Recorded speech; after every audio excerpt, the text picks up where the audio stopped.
La première vie de la princesse Elina s'est terminée tragiquement, mais elle a eu une seconde chance de la revivre. Renaissant sous la forme d'une enfant de 3 ans, elle élabore un nouveau plan astucieux pour changer son destin. Avec une détermination farouche, elle décide de réussir seule, sans sa famille. C'est ainsi que la jeune princesse entreprend un grand voyage vers l'indépendance. Sa stratégie consiste à entreprendre diverses activités commerciales, dont l'ouverture d'une boutique de desserts au succès fulgurant. Elle utilise également sa connaissance de l'avenir pour se lancer dans l'extraction de ressources et l'exploitation minière. Malgré son âge, elle mène les négociations avec assurance, armée d'informations de premier ordre. Tous ses efforts n'étaient au départ qu'un moyen de gagner de l'argent et d'assurer sa liberté. Contre toute attente, ses actions commencent à attirer des personnes puissantes qui voient en elle la lumière de l'Empire. À sa grande surprise, des personnalités influentes commencent à lui promettre une loyauté absolue, ce qui change complètement la donne. Son père, autrefois distant, est si heureux qu'il déclare une fête nationale en son honneur. Elle est complètement déconcertée par cette affection soudaine de la part d'un homme qui l'a toujours ignorée. La princesse est totalement déconcertée, ses plans soigneusement élaborés prenant une tournure inattendue. Une sombre prise de conscience la frappe. Toute cette bonne fortune appartient au protagoniste original de l'histoire, pas à elle. Elle se souvient de son rôle sinistre et prédéterminé dans le roman, au moment même où une voix venue des ténèbres lui annonce qu'elle a été retrouvée. Un personnage imposant aux yeux rouges menaçants apparaît, ayant finalement retrouvé sa trace. Un garde alerte d'urgence l'empereur tandis qu'il pénètre dans la cachette délabrée. Son père, l'empereur, l'atteint enfin, flanqué de ses hommes les plus fidèles. Soulagé, il la prend dans ses bras, désespéré et protecteur. Il la serre contre lui, regrettant de ne pas l'avoir rejointe plus tôt, tandis que les larmes coulent sur son visage. À travers ses larmes, elle réprimande son père pour son arrivée tardive, s'agrippant fermement à lui. À ce moment-là, une voix étouffée provenant d'une caisse voisine interrompt avec impatience ce moment de tendresse. L'empereur déclare qu'il rentre chez eux, ordonnant à ses hommes de faire de sa sécurité leur priorité absolue. Il lui demande gentiment si elle est blessée, mais tout ce qu'elle veut, c'est le confort du palais. Dans leur hâte de partir, ils oublient complètement la personne enfermée dans la caisse. À l'intérieur, la protagoniste originale de l'histoire est assise, ligotée et bâillonnée, abandonnée dans l'obscurité. Elle regarde ses mains meurtries et ligotées, complètement lassée de sa situation difficile. Elle réfléchit à son malheur, réalisant que rien de bon ne vient jamais de la rencontre avec le personnage principal de l'histoire. Une vague de pure frustration l'envahit alors qu'elle se débat inutilement contre ses entraves. Avec une détermination nouvelle, elle décide d'en finir avec sa vie de simple personnage de second plan. Elle se souvient de sa vie de noble d'arrière-plan sans nom, une simple note de bas de page dans la grande histoire. Au début, elle était ravie, rêvant d'une vie luxueuse de jeune fille de l'élite. Mais cette douce illusion d'insouciance a été rapidement et brutalement brisée. On lui rappelle constamment le dévouement inébranlable de sa famille au royaume. Dès l'âge de 5 ans, elle est accablée d'attentes immenses et d'études interminables. Le dévouement fanatique de son père à la famille royale l'a laissée complètement vidée et épuisée. Allongée sur son bureau, elle n'arrivait pas à comprendre sa loyauté absolue. Elle se demandait pourquoi une maison noble aussi dévouée était complètement absente du roman original. Elle se rendit compte que la réponse se trouvait chez un homme qui éliminerait tout obstacle pour sa fille. Cet homme n'était autre que l'infâme empereur Tyran, Liam Curtis Rastel. Il a même tenté de décréter une fête nationale en son honneur, mais son assistant a courageusement souligné l'absurdité de la chose. Sans se décourager, l'empereur a alors décidé d'offrir l'empire tout entier à sa précieuse fille. Son père, un jeune duc, tente désespérément de faire entendre raison à l'empereur en s'opposant à un cadeau aussi extravagant. Et ce noble qui osait défier les caprices de l'empereur n'était autre que son propre père, le duc Felicity. L'empereur tyrannique a détourné ce conseil rationnel, le considérant comme une atteinte directe à l'honneur de sa fille. Sa paranoïa s'intensifia, l'amenant à accuser toute la famille Felicity de négliger la princesse. Une accusation sans fondement. Acculé, son père est accusé à tort de trahison et condamné à mort par décret impérial. Le spectacle horrible de son père emmené de force reste à jamais gravé dans sa mémoire. La colère de l'empereur a été rapide et absolue, entraînant la chute totale de toute sa maison noble. Leur grand domaine fut incendié, une fin brûlante pour une famille dont le seul crime était d'avoir dit la vérité à l'amour obsessionnel d'un tyran. Elle n'avait que 7 ans lorsqu'elle a tout perdu, voyant sa maison réduite en cendres. Elle se souvient de la chaleur de l'étreinte de ses parents, d'une époque où elle se sentait en sécurité et aimée. Elle se souvient des jours d'insouciance avec son frère et toute la maisonnée qu'il adorait. Mais ce bonheur a pris fin brutalement lorsqu'elle s'est enfuie à travers les bois, une voix criant qu'elle avait été retrouvée. Les hommes de l'empereur l'ont coincée dans l'obscurité, l'air sombre et déterminé. Dans son désespoir, elle ne pouvait s'empêcher de reprocher à son père de ne pas avoir donné la priorité à la sécurité de sa famille. Bien qu'elle comprenne le besoin d'un héros, elle souhaitait amèrement que son père n'ait pas choisi ce rôle. Une main ferme saisit soudain son poignet, interrompant sa fuite désespérée. L'homme qui l'avait attrapée, un chevalier de l'Empire, s'adressa froidement à elle en l'appelant par son nom complet. Il l'informe qu'il n'y a pas d'échappatoire, ses yeux terrifiés reflétant sa capture. Une larme coule alors qu'elle se jure de ne jamais suivre la voie de son père, qui s'est sacrifié pour elle. Elle se souvient alors du sort cruel qui l'attendait après la chute de sa famille.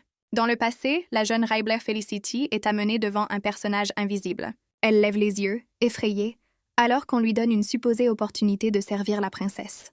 La triste réalité lui est révélée. Son nouveau rôle est d'être la goûteuse de poison de la princesse. L'horrible vérité de sa nouvelle vie s'impose à elle, la laissant complètement choquée. Elle réalise que, ironiquement, elle s'est retrouvée sur le même chemin tragique que son père. La scène se déplace dans un couloir de pierre froide, l'endroit où sa nouvelle vie a commencé. Un homme et une femme regardent la jeune fille capturée, l'homme étant certain d'avoir trouvé la bonne personne. Il confirme son identité grâce à ses cheveux roses uniques et à l'emblème de l'esprit de la famille. La femme l'identifie froidement comme la fille du traître duc Felicity. Elle pousse ensuite la jeune fille vers le bas, troublée par son étrange ressemblance avec son père. Son destin, lui dit-on, repose désormais entièrement entre les mains de la princesse. Le mieux qu'elle puisse espérer, ce sont les mines. Mais le pire serait une montagne de monstres. La jeune fille doit absorber les terrifiantes possibilités qui s'offrent à elle. Ses ravisseurs se moquent d'elle, estimant qu'il s'agit d'une juste punition pour les crimes supposés de sa famille. Elle est ensuite jetée dans une cellule sombre, laissée seule en attendant son jugement. Serrant les poings, elle contemple les deux terribles destins qui s'offrent à elle. L'insanité de sa situation la pousse enfin à s'emporter, incrédule. L'idée qu'une petite fille soit forcée de manier une pioche lui paraît tout à fait absurde. Elle sait que même les chevaliers royaux les plus forts ne survivent pas à la redoutable montagne de monstres. L'injustice de sa situation la plonge dans une spirale de panique, remettant en question la santé mentale du royaume. Se forçant à se calmer, elle cherche désespérément un moyen de sortir de ce cauchemar. Soudain, une idée brillante lui vient à l'esprit, une clé potentielle pour sa survie. Elle se souvient qu'en tant que personnage secondaire, la chute de sa famille n'a jamais été détaillée dans l'histoire originale. Cela signifie que son destin n'est pas figé. Si elle parvient à éviter la princesse, elle pourra peut-être retrouver une vie paisible. Une lueur d'espoir brille dans l'obscurité de sa cellule, ravivant sa volonté de vivre. Elle se promet d'endurer toutes les épreuves et de se forger sa propre fin heureuse, loin de l'intrigue du roman. Elle avait un plan solide et la volonté de le mener à bien, mais la réalité avait d'autres idées. Au lieu d'être envoyée à sa perte, elle se voit offrir un repas, ce qui la laisse totalement désemparée. Elle se souvient de la froide déclaration qui a scellé son destin en tant que goûteuse de poison officielle de la princesse. En regardant le somptueux repas, elle est complètement déconcertée par la tournure inattendue des événements. Le titre de goûteuse de poison plane au-dessus d'elle, un rôle défini par l'élégance et le danger mortel. La description de son travail est simple. Être la première à consommer la nourriture de la famille royale pour détecter un éventuel poison. Ce qui semble être un avantage luxueux est en réalité un pari mortel pour chaque bouchée. Un mauvais goût peut signifier une faim rapide et brutale, une vie brisée aussi facilement que du verre. Avec le dernier morceau de nourriture sur sa fourchette, elle se prépare à la dernière épreuve de ce repas particulier. Elle compare sinistrement le repas à un dernier souper, mais elle est résolue à survivre, quoi qu'il arrive. Alors qu'elle s'interroge sur son sort, des pas précipités annoncent l'arrivée de la personne qu'elle sert. La princesse fait irruption dans la pièce avec un sourire éblouissant, inconsciente de la tâche sinistre qu'elle vient d'accomplir. Les servantes se réjouissent de l'arrivée de la princesse, tandis que Raebler observe la scène d'un air las. Les retrouvailles entre la princesse et son personnel sont affectueuses et pleines de tendresse. Après avoir été affectueusement embrassée, la princesse aperçoit enfin la jeune fille inconnue et lui demande curieusement qui elle est. Une servante lui explique qu'il s'agit de la nouvelle fille, celle-là même que la princesse Elina a tenu à sauver. La princesse s'efforce de se souvenir, tandis que Raebler panique, espérant désespérément passer inaperçue. Une étincelle de reconnaissance frappe la princesse, qui se souvient joyeusement de la fille de la cellule de prison. Elle s'approche joyeusement de Raebler, la complimente et lui demande si elle a apprécié la nourriture. La princesse lui tend alors la main, accueillant officiellement sa nouvelle goûteuse de poison au sein de l'équipe. Raebler se souvient que la simple question de la princesse sur l'emprisonnement d'un enfant a complètement changé son destin. Elle se rend compte qu'elle se trouve dans un vide de 10 ans avant l'histoire principale du roman, une période vierge où son destin n'est pas écrit. Elle serre le poing, sachant avec une certitude absolue que son chemin actuel ne mène qu'à la mort. En regardant par la fenêtre, elle sent le poids de son enfermement, piégée entre les murs du palais. Le désir de s'échapper est irrésistible, mais elle est douloureusement consciente qu'elle n'a nulle part où aller. Avec une sombre acceptation, elle conclut que son objectif immédiat est de survivre dans cette cage dorée. Pour ce faire, elle a besoin d'un plan infaillible pour contrer tout poison qu'elle pourrait ingérer. Un éclair de lucidité illumine soudain ses yeux lorsqu'un souvenir crucial du roman refait surface. Elle se souvient d'un élément clé de l'histoire. Un champ de fleurs spécial, salvatrice. La mémoire se concentre sur une seule fleur violette, la légendaire fleur de purification connue sous le nom de rapéale. Elle se demande si cette herbe rare et universelle ne pourrait pas être cultivée quelque part dans l'enceinte du palais. Animée d'un nouveau sentiment d'utilité, elle décide de trouver cette fleur miraculeuse à tout prix. Elle met immédiatement son plan à exécution et demande une encyclopédie des plantes à la bibliothèque royale. Mais le bibliothécaire lui arrache l'ouvrage en ricanant contre la rebelle qui a osé toucher à la propriété impériale. Il lui ordonne alors cruellement de partir, la laissant abasourdie et désespérée. Alors qu'elle plaide sa cause, un homme mystérieux qui lit non loin de là entend la folle accusation de tentative d'empoisonnement proférée par le bibliothécaire. Les yeux violets perçants de l'homme se rétrécissent en signe d'agacement face à cette forte perturbation. Sans crier gare, il lance un livre, frappant le bibliothécaire en plein visage et le faisant tomber sur Raebler. Cet acte de violence soudain et désinvolte laisse Raebler et le bibliothécaire complètement choqués. Alors que la bibliothécaire gît inconsciente, son mystérieux sauveur lui dit froidement d'arrêter de faire des histoires. Il regarde vers le bas avec un dédain total, disant au bibliothécaire perturbateur de porter ses aboiements ailleurs. Debout au-dessus de la scène, l'homme leur ordonne de porter leur bruyante dispute à l'extérieur de la bibliothèque. Raebler regarde la scène avec incrédulité, l'esprit agité par le choc de la reconnaissance. Elle identifie instantanément l'homme comme étant le duc Cassius Viceravari, un nom qui lui fait froid dans le dos. Sa mémoire est inondée de ses titres notoires, le démon de la guerre et l'impitoyable homme de main de la famille royale. Pire encore, elle se souvient de lui comme du dernier et terrifiant méchant de l'intrigue du roman original. Connaissant sa réputation d'impitoyable, elle tremble, cherchant frénétiquement un moyen d'échapper à cette rencontre mortelle. Ses yeux s'écarquillant de terreur à mesure que l'horrible réalité de sa situation s'impose à elle. Une vague de désespoir l'envahit, frustrée que ses plans aient si mal tourné.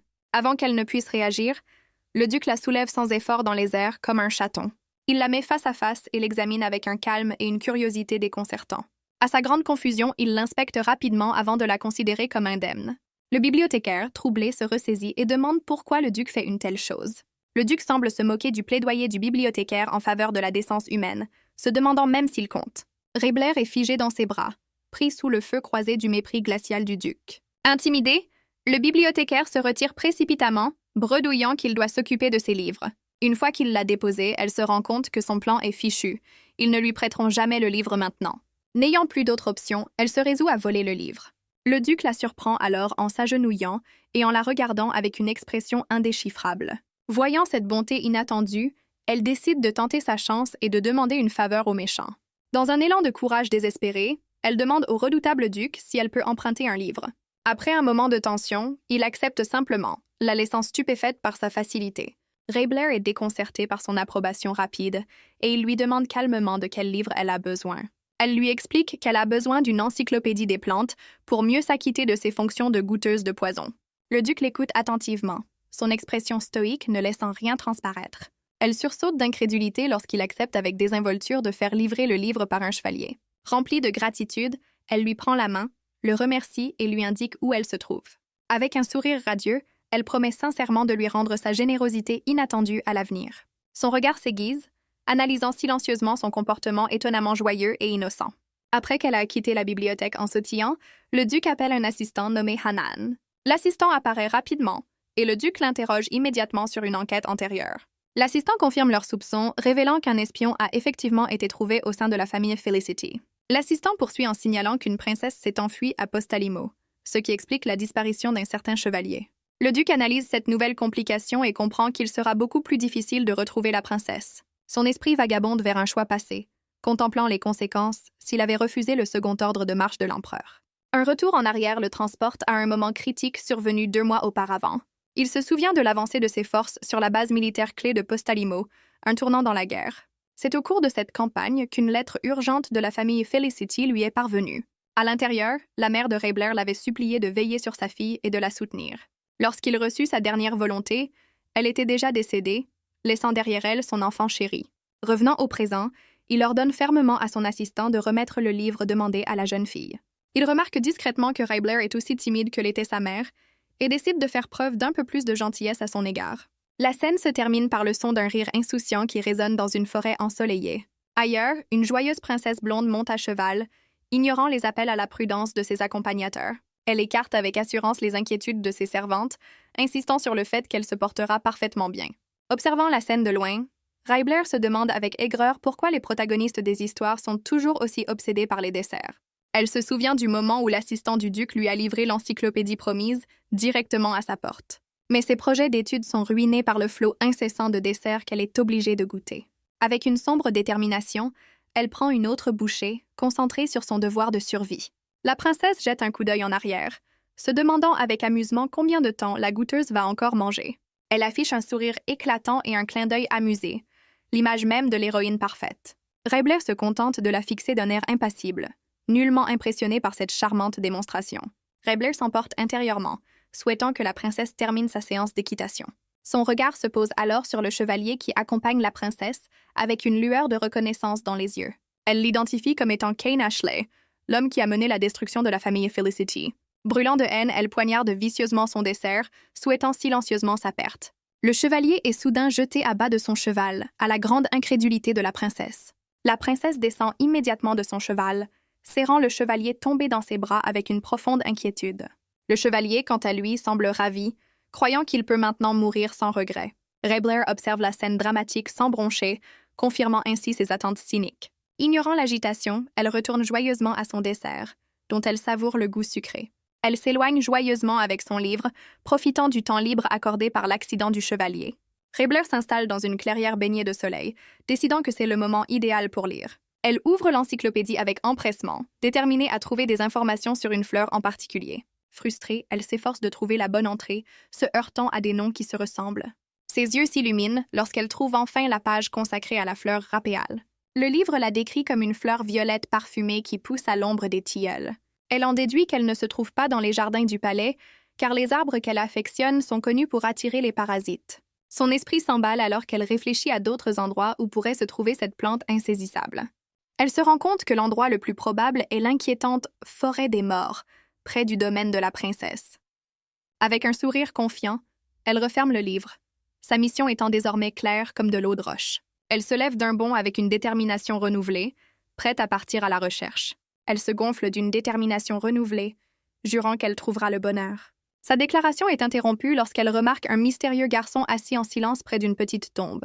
Le monde semble basculer lorsqu'elle réalise qu'elle n'est pas seule dans la clairière. Troublée, elle se demande depuis combien de temps il est là, témoin de son monologue privé. Son attention passe rapidement de l'embarras au regard perçant et cramoisi du garçon. Elle étudie l'enfant inconnu, qui est assis calmement sous un arbre avec une aura inquiétante. Raibler note intérieurement ses traits, les yeux rouges de la famille royale et un visage aussi beau que celui du héros. Une pensée choquante lui traverse l'esprit.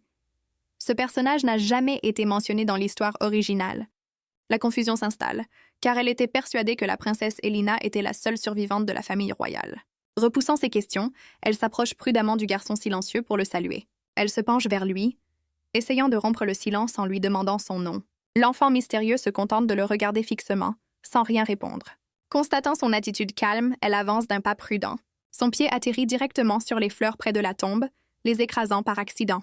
Mortifiée, elle s'excuse abondamment et se promet de remplacer le bouquet abîmé. Elle s'empresse de cueillir un nouveau bouquet de marguerites, tandis que le garçon surveille ses moindres gestes. Après avoir soigneusement placé les nouvelles fleurs, elle demande qui est enterré là. Il parle enfin, mettant en doute ses motivations, mais elle est déterminée à présenter des excuses en bonne et due forme. Le garçon révèle, le cœur lourd, que la tombe appartient à ses parents. Il se détourne ensuite, l'ignorant complètement comme si elle n'était pas là.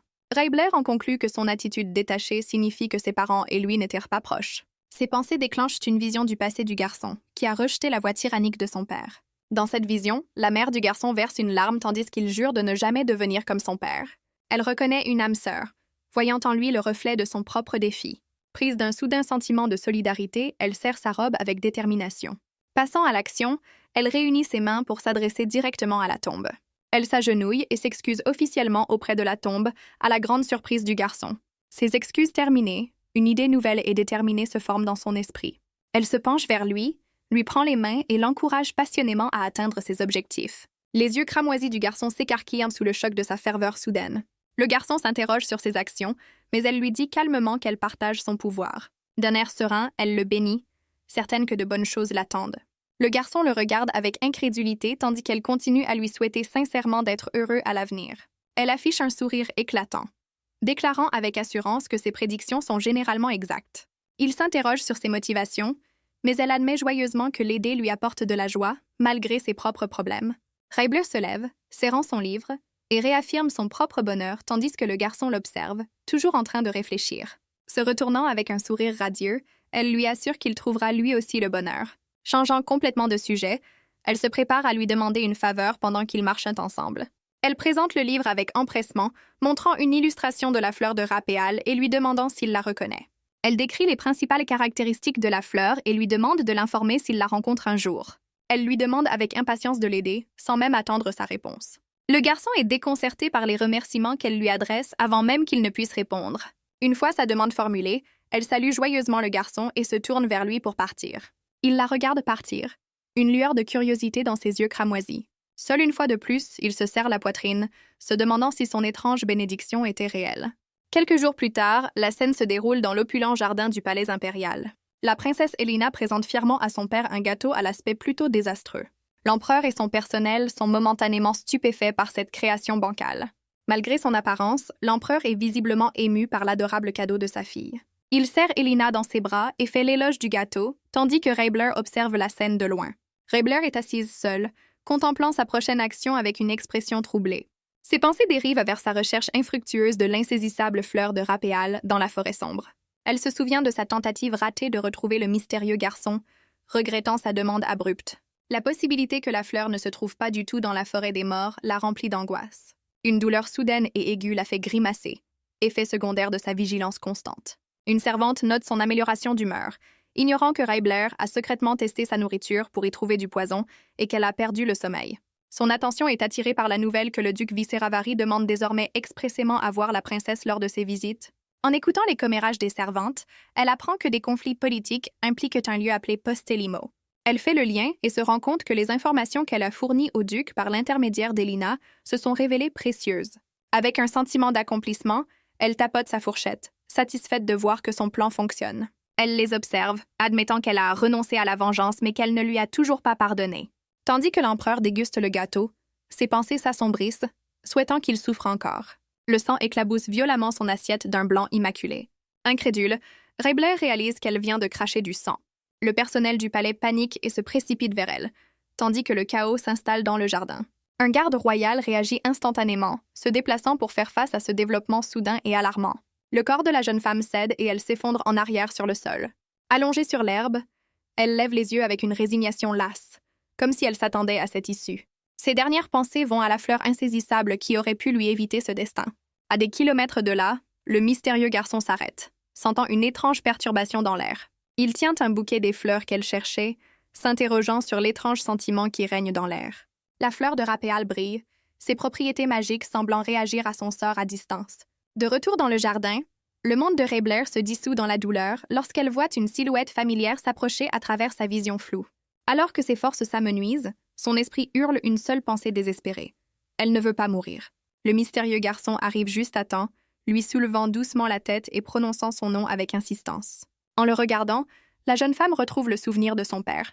Elle se souvient des mots doux de son père, qui lui conseillait de se débarrasser de toute la négativité qu'elle gardait en elle.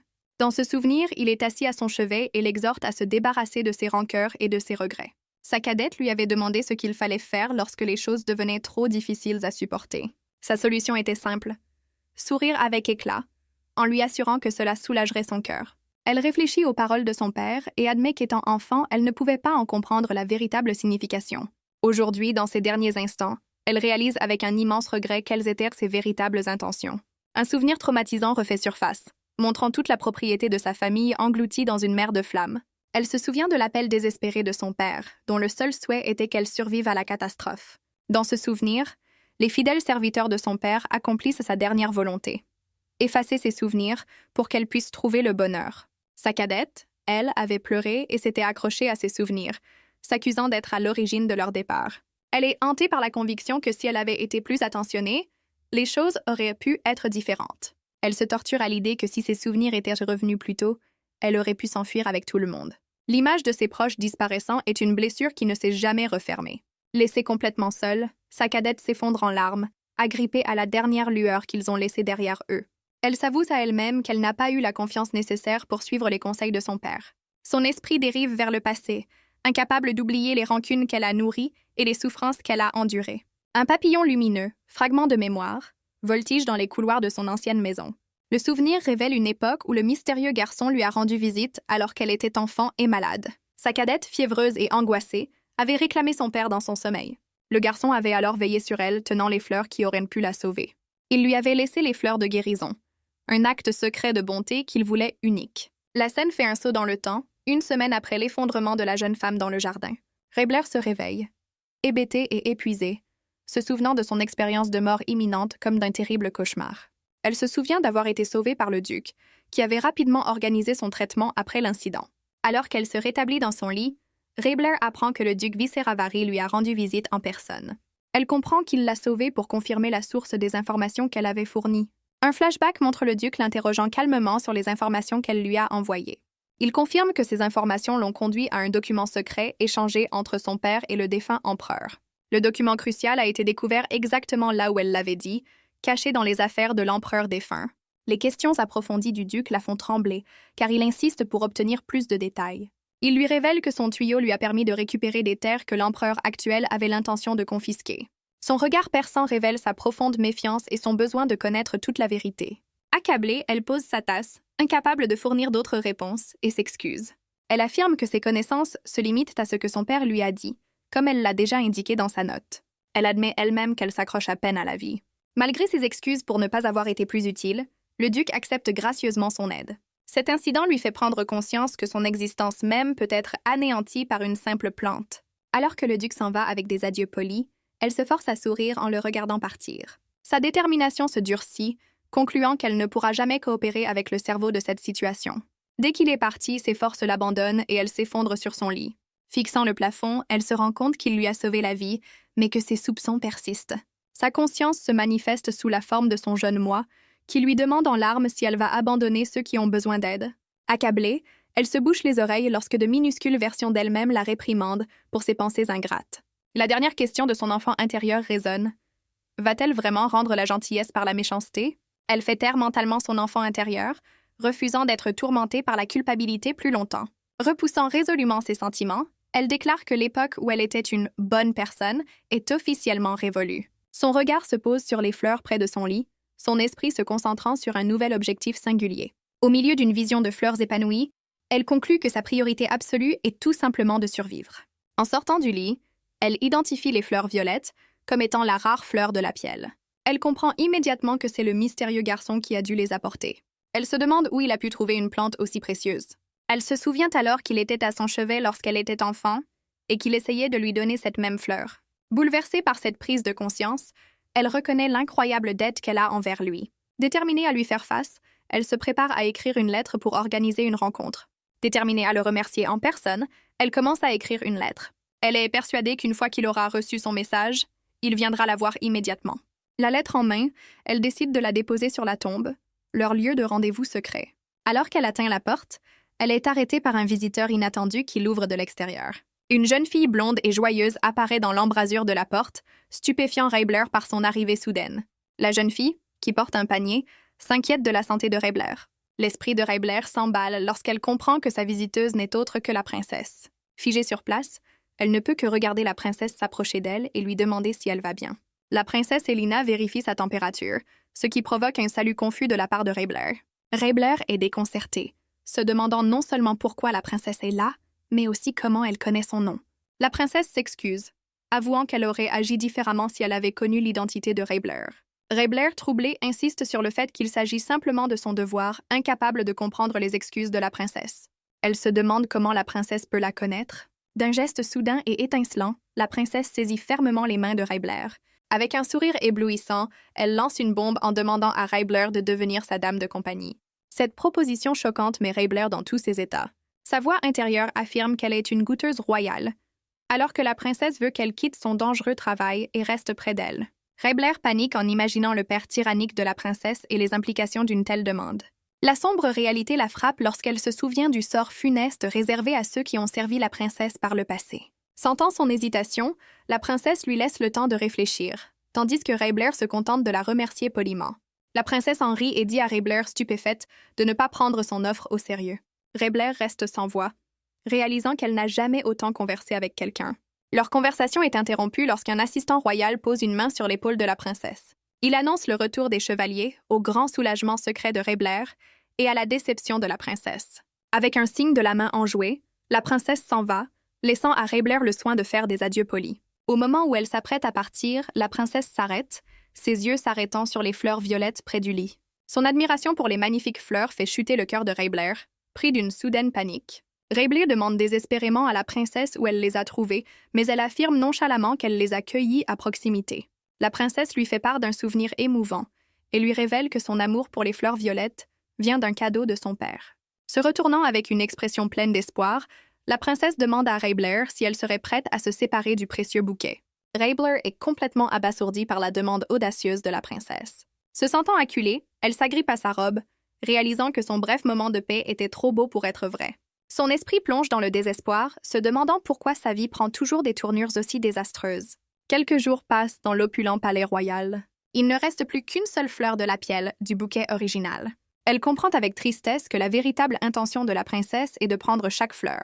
Elle se souvient de l'inlassable gaieté de la princesse, songeant à la facilité de la vie pour le protagoniste d'une histoire. La princesse a pris le reste des fleurs, ne laissant qu'un mot de remerciement de son amie. Serrant la dernière fleur survivante, elle craint que celle-ci ne lui soit arrachée. Sa priorité est de trouver un autre Lapielle, en espérant que le mystérieux garçon ait reçu sa lettre. En serrant la dernière Lapielle, elle décide qu'elle ne peut pas se contenter d'attendre une réponse. Sa nouvelle mission est simple, se rendre sur la tombe et voir si sa lettre a été emportée. Elle se prépare à sortir discrètement, mais son plan se heurte à un obstacle immédiat et inattendu. Le couloir est une infirmerie improvisée, remplie de chevaliers blessés et bloquant sa seule sortie. Elle surprend une conversation sinistre au sujet d'un chevalier dont le traitement a été retardé en raison d'une bataille prolongée. Le pronostic est sombre. Sans mage ni prêtre, le chevalier n'a plus que quelques heures à vivre. Consciente que la victoire des chevaliers a coûté cher, elle envisage une fuite risquée par la fenêtre. Elle hésite devant la porte, apprenant que le chevalier mourant est un roturier, ce qui explique l'absence de soins urgents. Le personnel médical confirme qu'il a épuisé toutes ses options, laissant le sort du roturier scellé. Raebler entre dans le hall, annonçant l'arrivée d'un autre patient et attirant l'attention de tous. Le personnel explique que la jambe du chevalier a été mordue par une bête, ce qui est à l'origine de sa blessure mortelle. Un infirmier s'avance, confirmant la triste réalité de la détérioration rapide de l'état du chevalier. Raebler s'agenouille près de l'homme inconscient, l'image de la fleur de guérison s'imposant dans ses pensées. Elle voit l'affliction sombre qui s'étend sur sa poitrine, signe évident que le poison a presque atteint son cœur. Son esprit lui hurle que la Lapielle pourrait le sauver, même si une partie égoïste d'elle-même veut détourner le regard. Submergée par l'indécision, elle s'agrippe à sa jupe, son visage reflétant l'agitation intérieure. Malgré son désespoir de garder la fleur, elle sait qu'elle ne peut pas simplement ignorer un homme qui meurt devant elle. Une vision sinistre de son propre travail périlleux défile dans son esprit, lui rappelant qu'elle est constamment proche de la mort. Elle se souvient ironiquement qu'elle ne portait la fleur que pour éviter qu'elle ne soit à nouveau volée. Les mains tremblantes, elle tient le dernier Lapielle précieux, son choix difficile étant désormais fait. Elle se souvient que si la Lapielle est résistante, elle devient inutile une fois qu'elle commence à se faner. Sachant que la fleur se fanera dans 2 jours, elle réalise qu'elle n'a que très peu de temps pour agir. Elle pense que si le chevalier consomme la fleur, le poison qui l'envahit disparaîtra enfin. Doucement, elle place un pétale sur ses lèvres, essayant de faire absorber le remède à l'homme inconscient. Elle l'encourage à continuer à manger, s'accrochant à l'espoir que cet acte désespéré puisse fonctionner. Sa détermination se durcit, décidant qu'il vaut mieux sauver une vie que de perdre la fleur au profit de la princesse. Posant une main sur sa tête, elle lui demande silencieusement de lui rendre l'appareil, car la fleur était sa dernière bouée de sauvetage. Une fois l'acte accompli, elle retire sa main, laissant son destin au pouvoir de la fleur. En refermant discrètement la porte, elle adresse un dernier vœu pour la survie du chevalier. Laissé seul dans la pièce, le chevalier, auparavant mourant, ouvre les yeux et reprend conscience. La première pensée du chevalier à son réveil est pour la mystérieuse personne qui lui a sauvé la vie. Pendant ce temps, Raebler s'effondre sur son lit, complètement épuisé par son excursion secrète. Un voyage épuisant de 6 heures aller-retour dans la forêt l'a complètement vidée et rendue malade. Malgré son épuisement, elle s'endort en pensant que ce voyage difficile en valait la peine. Elle se souvient du soulagement qu'elle a éprouvé en découvrant que la lettre avait disparu de la tombe, signe que son message avait été reçu. Elle se souvient également d'avoir habilement piégé la princesse en prétendant que la dernière fleur avait été détruite par des insectes. À son insu, le chevalier qu'elle a sauvé est maintenant complètement rétabli et quitte l'infirmerie. Décidant qu'elle a bien mérité une pause, Raibler prévoit de passer la journée à se reposer pour reprendre des forces. Son repos est brusquement interrompu lorsqu'un mystérieux garçon fait irruption dans sa chambre sans crier gare. Elle ne peut que rester bouche bée devant le garçon de la tombe qui se tient devant elle, bien vivant. Malgré le choc, Raibler parvient à sourire faiblement, reconnaissant son apparition soudaine. Elle admet qu'elle ne s'attendait pas à ce qu'il réponde à sa convocation aussi rapidement. Sans crier gare, le garçon abat sa main sur le lit à côté de sa tête. Il se penche vers elle d'un air menaçant, exigeant de savoir quel secret elle prétend connaître à son sujet. Son regard intense est fixé sur elle tandis qu'il répète sa question sur un ton menaçant. Raibler tressaille, surprise et intimidée par son attitude agressive. Sa peur se transforme rapidement en joie, car elle réalise qu'il a vraiment lu sa lettre et qu'il est venu la chercher. La note révèle son astucieux appât, un remerciement pour l'avoir sauvée et une offre de partager son secret s'il lui rendait visite. Le garçon, cependant, est loin d'être satisfait, son expression s'assombrissant de frustration. Comprenant qu'il a été piégé, il la fusille du regard tandis qu'elle se contente de s'excuser mollement. Madame Raibler explique qu'elle a rédigé une lettre courte, craignant qu'une longue lettre ne soit ignorée. Alors qu'il se retourne pour partir en trombe, elle fait un geste désespéré et s'accroche à son dos. Elle s'accroche fermement à lui, le suppliant de ne pas partir alors qu'il demande à être libéré. Elle conclut un marché, promettant de ne partir que lorsqu'il aura écouté sa seule demande. Il la traite d'arriviste en raison de sa persistance, ce qu'elle confirme allègrement. En lâchant prise, elle le remercie sincèrement de lui avoir sauvé la vie, ce qui l'arrête net. Elle rayonne, le déclare sauveur et lui attribue le mérite de sa survie. Son principal objectif, révèle-t-elle, était simplement d'exprimer sa gratitude face à face. Une fois les plaisanteries passées, elle passe à la véritable raison pour laquelle elle l'a convoqué. Elle lui demande d'où viennent les fleurs de la Pielle qu'il lui a apportées, en précisant qu'elles ont toutes disparu. Elle refuse de le laisser partir, convaincue qu'il s'enfuira, mais conclut un accord pour garder sa main en garantie. Avec leurs mains jointes, sa prise est une promesse ferme qu'il ne pourra pas s'échapper facilement. Satisfaite de ce compromis, elle entraîne joyeusement le garçon récalcitrant avec elle. Elle l'entraîne hors du domaine et s'enfonce dans la forêt éclairée par la lune, toujours en le tenant fermement. Il s'arrête enfin dans une clairière, mais Raibler a du mal à reprendre son souffle à cause du rythme soutenu. Malgré son épuisement, elle lève les yeux vers lui, l'implorant de se reposer un instant. Il lui révèle leur destination, un champ caché à couper le souffle, rempli d'innombrables fleurs de la Pielle lumineuse. Raibler regarde avec incrédulité, l'esprit troublé par la vue d'un véritable paradis de la plante salvatrice. Submergée par l'émotion, elle l'embrasse de tout son cœur et le remercie abondamment. Le garçon est stupéfait par cette soudaine démonstration d'affection, ne comprenant pas qu'elle le considère désormais comme un véritable sauveur. Le déclarant son sauveur, elle fait le vœu de devenir son ange gardien en retour. En se retirant, elle lui promet de revenir le voir et lui demande de l'attendre. Elle ajoute une condition à leur prochaine rencontre. Il doit enfin lui dire son nom, son prince. Sa confusion est palpable et il s'interroge sur les raisons qui l'ont poussé à l'aider. Avec un sourire complice, elle lui révèle qu'elle sait qu'il l'a sauvée malgré son nom de famille infamant. Plus sérieusement, elle lui offre son aide inconditionnelle s'il en a besoin. Cette aide inclut le partage de toutes les informations qu'elle possède, un atout précieux. Le lendemain, la vie au grand domaine semble avoir repris son cours normal. Après une semaine de convalescence, elle reprend enfin ses activités habituelles. Son repas est interrompu par un remue-ménage inhabituel, ce qui l'amène à s'interroger sur la cause de ce dérangement. Les servantes sont occupées à préparer des cadeaux pour les citoyens qui ont aidé lors de l'attaque des monstres. Tout en mangeant, Raibler pense au chevalier et se demande comment il se porte. Elle réaffirme son choix, estimant que lui offrir la dernière fleur était la meilleure chose à faire. De plus, elle en a maintenant une réserve personnelle, car elle en a mangé une ce matin-là pour se protéger. Alors qu'elle se sent en sécurité, les portes de la salle à manger s'ouvrent brusquement. La princesse se précipite à l'intérieur avec une rapidité surprenante, appelant Raibler par son nom. Arrivée à la table, la princesse exprime son immense soulagement devant le retour de Raibler. Raibler est complètement déconcertée, se demandant pourquoi la princesse est si impatiente de la voir. La princesse sourit, sincèrement heureuse de voir que sa servante est enfin rétablie. Ignorant l'insistance d'une autre servante, la princesse s'amuse à étouffer Raibler, voulant bavarder au lieu de travailler. L'affection unilatérale de la princesse met Raibler mal à l'aise, et elle décide de garder ses distances. Le regard de la princesse se pose sur les restes d'une fleur de la Pielle dans l'assiette de Raibler. Elle demande ensuite si Raibler continuera à assumer ses fonctions de goûteur royal.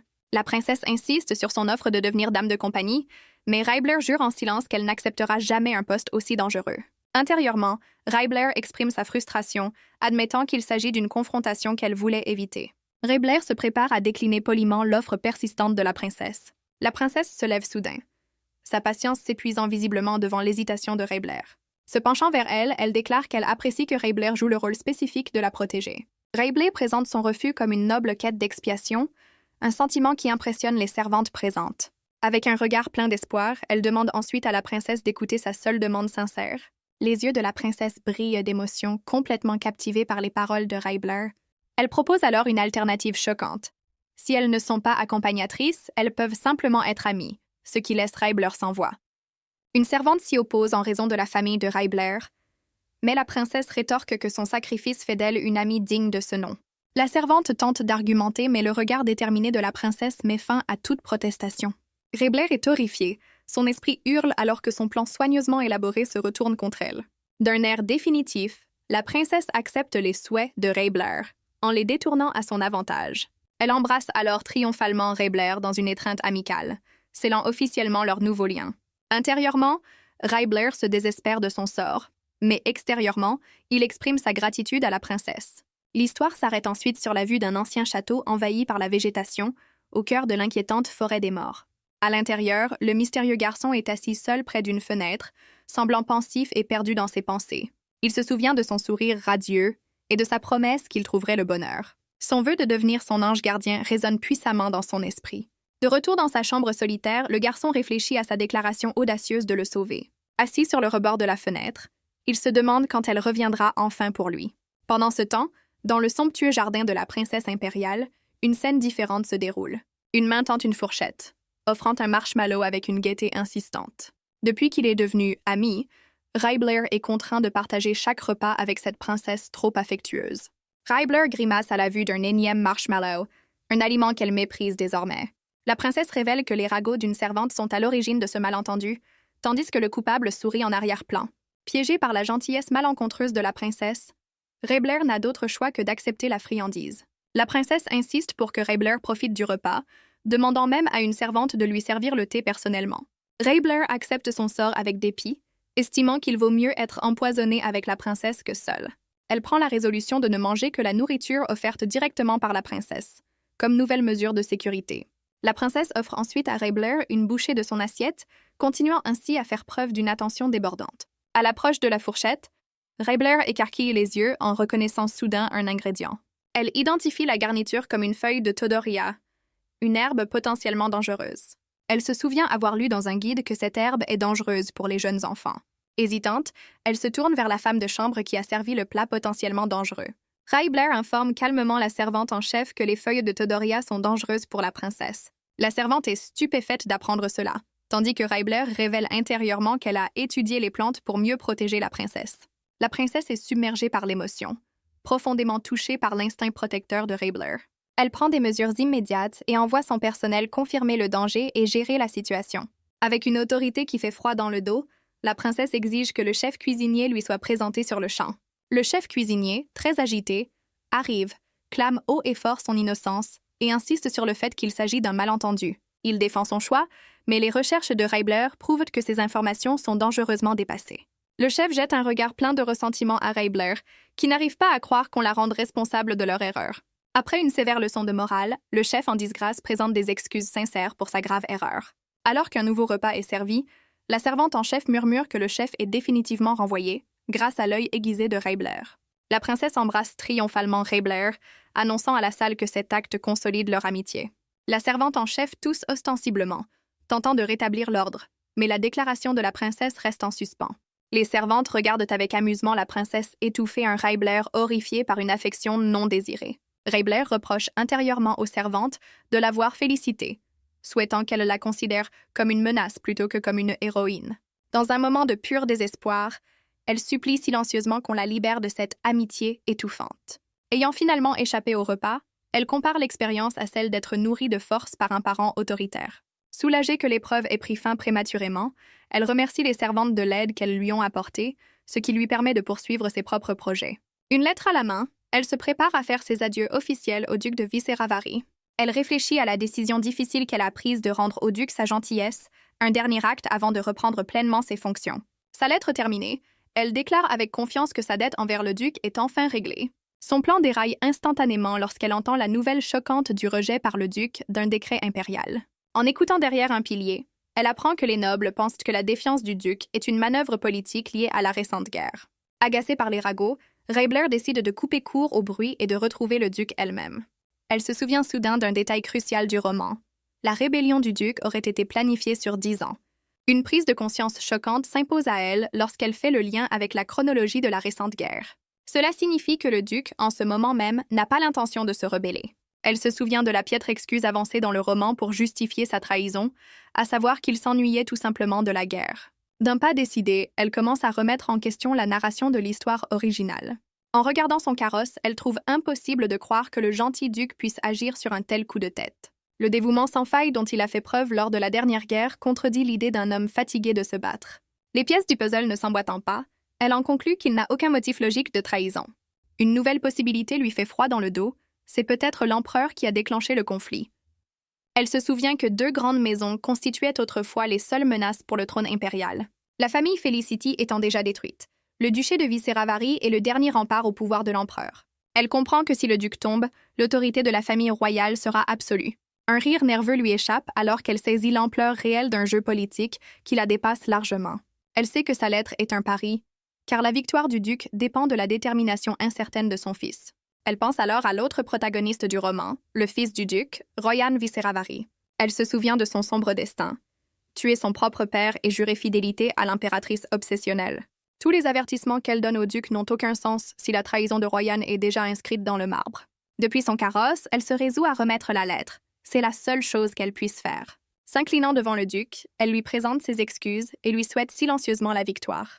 Un coup frappé à la porte interrompt Lord Cassius, qui regarde pensivement par la fenêtre. Sur une table voisine se trouve la lettre que Raebler a laissée au duc. Un assistant présente le message à Cassius, qui commence à en lire le contenu. La lettre commence par un remerciement poli, exprimant sa gratitude et sa volonté de bien vivre. Mais un post-scriptum caché contient sa véritable mise en garde contre un serviteur suspect à la longue barbe.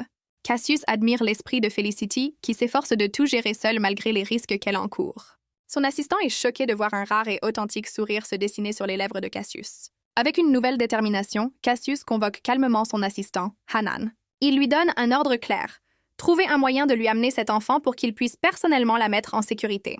Pendant ce temps, Raebler est revenu à la case départ, piégé par l'attention étouffante de la princesse. La princesse insiste pour nourrir Raebler de gâteaux, la réprimandant parce qu'elle ne mange presque rien. Elle se préoccupe du poids de Raebler, exprimant son inquiétude comme une mère autoritaire. Un coup sec sur la table révèle qu'un tiers s'impatiente de la scène.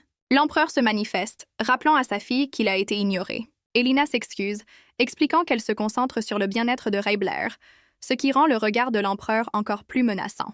Il renverse la situation en soulignant que sa propre fille n'a pas pris de poids non plus. La princesse se plaint d'avoir essayé désespérément d'attirer l'attention de Raebler, ce qui a mortifié son ami. Un sourire narquois se dessine sur le visage de l'empereur, visiblement amusé par les aveux de sa fille. Il s'amuse à les attraper toutes les deux, emprisonnant Raebler dans une nouvelle étreinte de groupe non désiré. La princesse commence alors à se vanter de l'œil aiguisé de Raebler, qui a su repérer la feuille dangereuse. La princesse annonce fièrement à son père que Raebler est exceptionnellement intelligent. Raebler se force à rire, épuisée intérieurement par ses compliments constants et non désirés. Elle se dit que depuis l'incident de la feuille, l'attention de la princesse n'a fait que croître. Dans un flashback, la princesse avait refusé de croire les affirmations de Raebler sur son manque d'éducation, soupçonnant qu'il s'agissait d'une comédie. Raebler déplore l'échec de son projet de rester un personnage de second plan dans un monde qui tourne autour de la princesse. La princesse s'était alors joyeusement portée volontaire pour enseigner elle-même à Raebler, convaincue qu'elle apprendrait rapidement. De retour dans le présent, le regard inébranlable de l'empereur incite Raebler à souhaiter que la princesse se concentre plutôt sur son père. L'expression de l'empereur s'adoucit lorsqu'il parvient enfin à capter l'attention de sa fille. Il lui parle de son prochain goûter, dont elle confirme avec enthousiasme qu'il s'agit de son tout premier et qu'il n'aura lieu que dans une semaine. La princesse se concentre immédiatement sur la tâche à accomplir, goûter le gâteau. La princesse dit affectueusement au revoir à son père en lui recommandant de ne pas travailler trop dur. Alors que les domestiques débarrassent la table, ce bref et joyeux moment en famille s'achève. De loin, la princesse fait joyeusement ses adieux, laissant à l'empereur un sourire affectueux. Raebler pousse un soupir de soulagement, pensant qu'elle est enfin libérée de cette attention étouffante. Mais la voix glaciale de l'empereur brise sa tranquillité en s'adressant à elle par le nom de sa famille déshonorée. Il la domine, son attitude amicale ayant disparu au profit d'une aura froide et menaçante. D'un regard acéré, il lui rappelle que sa vie est un cadeau qu'il lui a fait. Il l'avertit ensuite de ne pas oublier que la famille Viseravari représente une menace pour son pouvoir. Sa dernière menace est claire. Toute atteinte à sa fille entraînera sa propre mort. Raebler agrippe nerveusement sa jupe, déstabilisée par le changement d'attitude soudain et étrange de l'empereur. Elle se dit que chaque rencontre avec l'empereur ébranle sa détermination à simplement survivre. D'une voix tremblante, elle promet de se souvenir de ses paroles glaçantes. Un feu s'allume dans ses yeux lorsqu'elle reconnaît en lui l'homme qui a détruit sa famille. À ce moment-là, elle jure silencieusement qu'elle ne lui pardonnera jamais ce qu'il a fait. Les jours précédant le premier goûter de la princesse deviennent un tourbillon d'activités. Raebler prend sur elle d'inspecter personnellement chaque ingrédient dans la cuisine du palais. Elle joue même le rôle de goûteuse personnelle de la princesse, une tâche sinistre visant à la protéger du poison. Entre l'aide aux servantes et la mémorisation de la liste des invités, elle ne néglige aucun détail. Avant même qu'elle ne s'en aperçoive, le matin du goûter tant attendu arrive enfin. Les nobles présents commencent immédiatement à chuchoter entre eux, leurs regards se fixant sur un invité en particulier. Les femmes de la noblesse bavardent au sujet de la jeune fille disgraciée, supposant qu'elle est trop jeune pour comprendre les circonstances tragiques dans lesquelles elle se trouve. Raebler, l'air complètement vidé, sent le poids écrasant de ses responsabilités. Elle se rend compte que son plan pour échapper à la princesse en faisant des corvées s'est retourné contre elle de façon spectaculaire. À ce moment-là, la princesse Elina fait une entrée fracassante et salue tous ses invités. Depuis les coulisses, Raebler assiste à l'entrée en scène du personnage principal de l'histoire. La princesse lève son verre, accueillant officiellement tout le monde à son premier goûter officiel. Avec un sourire radieux, elle les invite gracieusement à profiter des festivités. C'est ainsi que la Garden Party tant attendue commence officiellement sous un ciel ensoleillé. Mais il ne faut pas longtemps pour que le premier enfant noble éclate en sanglots. La soirée élégante se transforme rapidement en un véritable chaos, car les jeunes invités se déchaînent. L'un des jeunes nobles hurle de frustration, déclarant que la fête est un désordre chaotique. Un autre garçon demande à Raebler de changer de place, insistant sur le fait qu'il n'est venu que pour voir son Altesse. Pendant ce temps, la princesse Elina profite béatement de sa propre table, ignorant tout du drame qui se joue. Les enfants continuent d'importuner Raebler, qui tente de répondre à leurs exigences élevées. Ils accusent la princesse de les ignorer et se demandent pourquoi ils ont pris la peine de venir.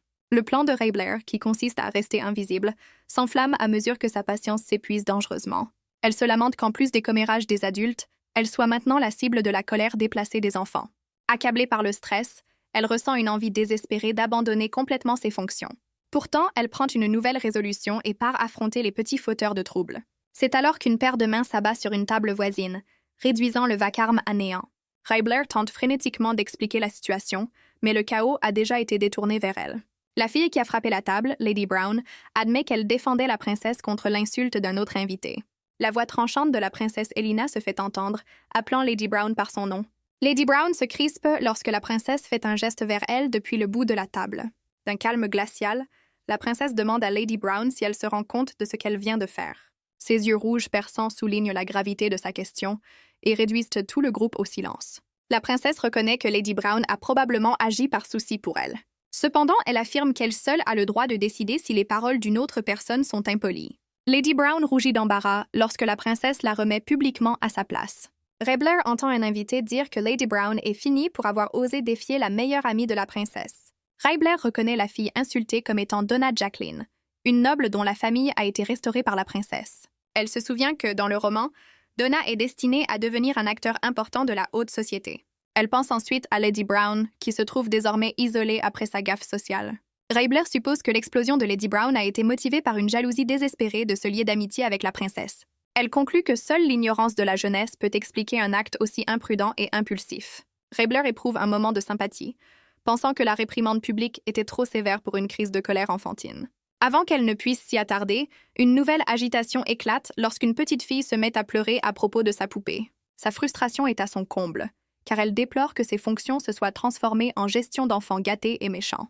Soudain, l'un des jeunes nobles pointe du doigt quelque chose au loin, attirant l'attention de tous. L'enfant annonce avec enthousiasme un jeu de poupée, invitant les autres invités à venir l'observer. Le jeu de poupée commence avec la poupée du prince qui déclare passionnément son amour à la poupée de la princesse.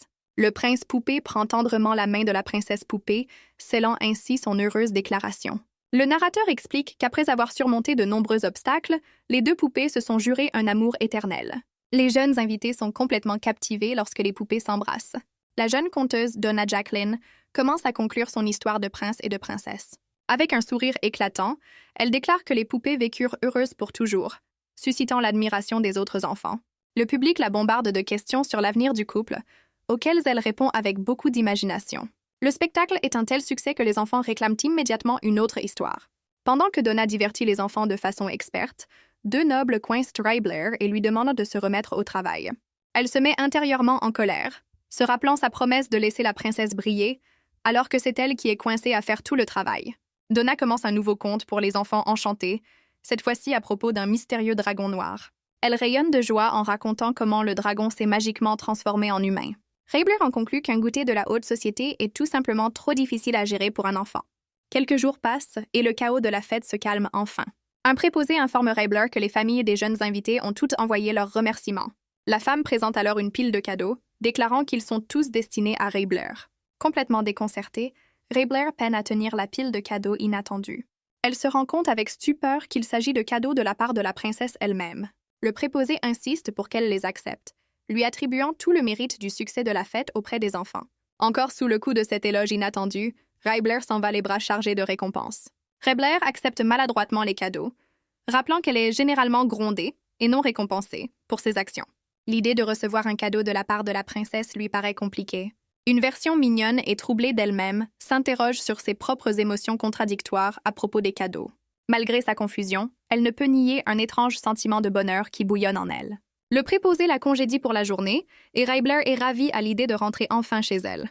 Alors qu'elle s'apprête à partir, le préposé l'arrête en lui posant une question sur sa conduite avec les chevaliers impériaux.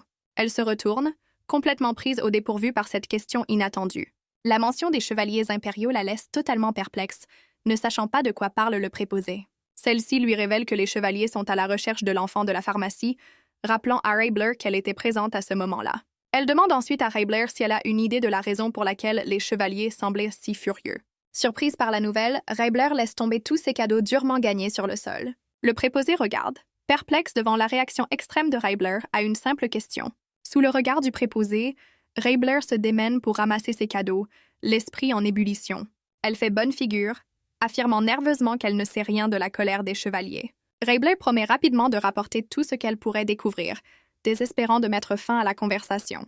Dès qu'elle se retrouve seule, elle s'effondre de désespoir, accablée par la situation. Cachée derrière un canapé, elle tremble de peur, se demandant pourquoi des chevaliers furieux la recherchent. Soudain, un horrible souvenir la frappe. Elle leur a donné la mystérieuse plante, Rapial. Son esprit saute à la pire conclusion possible, craignant que le chevalier ne soit mort. Elle imagine une scène d'enterrement sinistre où les camarades d'un chevalier pleurent sa mort, la rendant responsable de la tragédie. Elle panique, relie les points entre eux et se rend compte qu'elle est désormais la principale suspecte. L'absurdité même d'être traquée par les chevaliers impériaux pour une simple course la frappe de plein fouet. Son esprit tourne en rond, convaincue qu'elle a orchestré à elle seule sa propre chute. Submergée par la peur, elle s'effondre, complètement vidée par son inquiétude frénétique. Elle pèse ses options, réalisant que révéler le secret de la plante pourrait créer une menace future encore plus grande. D'un air sombre, elle conclut que sa survie dépend de la dissimulation de l'existence de la plante. Mais un doute subsiste. Elle s'agrippe à sa robe, terrifiée à l'idée de ce qui se passera si son silence est mal interprété. Forte de sa détermination, elle décide que la meilleure solution est de feindre l'ignorance totale. Elle tente de se rassurer en affirmant que la plante est inoffensive et qu'elle n'est pas responsable du sort du chevalier. Pour l'instant, elle décide de se cacher de ses problèmes en s'enterrant sous les couvertures. Elle décide que sa meilleure stratégie est de devenir un burrito humain et d'attendre que le danger passe. Le but de sa nouvelle vie est simple, rester à l'intérieur et éviter toute rencontre avec les chevaliers impériaux.